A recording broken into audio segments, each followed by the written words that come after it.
Here we have a reproduction of the Robley and Tough Piergraph number 2, originally made in Perth, Western Australia around 1920.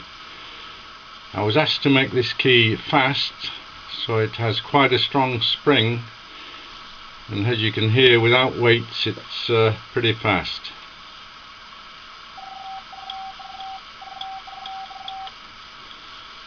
With its designed weight, it's still too fast for the likes of me, who's never really mastered bug operation.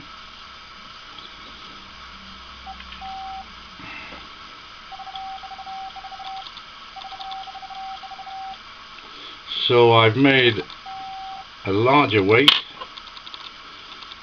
for the less advanced operator.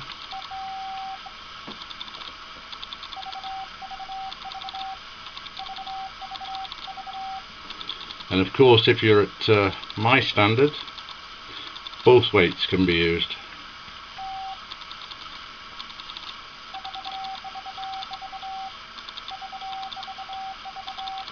So there we have it, the Robley and Tough Piergraph number 2.